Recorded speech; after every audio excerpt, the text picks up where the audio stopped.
vous présente le sondage BVA pour la Villa Numéris sur les manipulations de l'information. Premier constat, Internet est un vecteur majeur de l'information.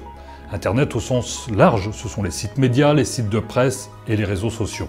6 Français sur 10 déclarent s'informer en ligne, c'est-à-dire autant que devant la télévision. Et pour les plus jeunes, Internet est le premier canal d'information.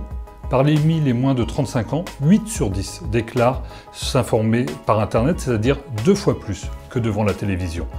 Et c'est bien pour cela qu'Internet est devenu un vecteur stratégique de l'information, de sa réactivité, de son amplification de l'information et aussi de ses manipulations.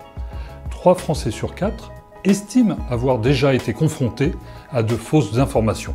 Cela entraîne une grande méfiance de leur part dans un média qu'ils utilisent pourtant massivement, avec une forte conscience de participer à la propagation des fausses informations, et c'est pas le moindre des paradoxes.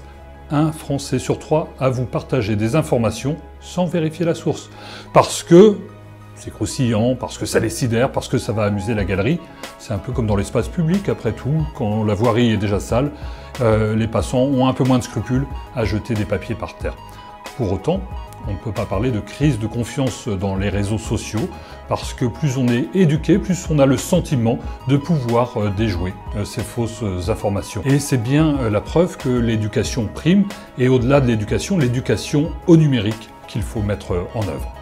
Par ailleurs, les Français plébiscitent l'idée d'une instance indépendante de régulation, dans laquelle d'ailleurs les professionnels de l'information pourraient participer, pour fixer des codes de bonne conduite et éventuellement infliger des sanctions. On le voit, Internet reste et demeure un média de liberté, charge à chacun de ses acteurs, les utilisateurs comme les professionnels, de l'exercer avec responsabilité.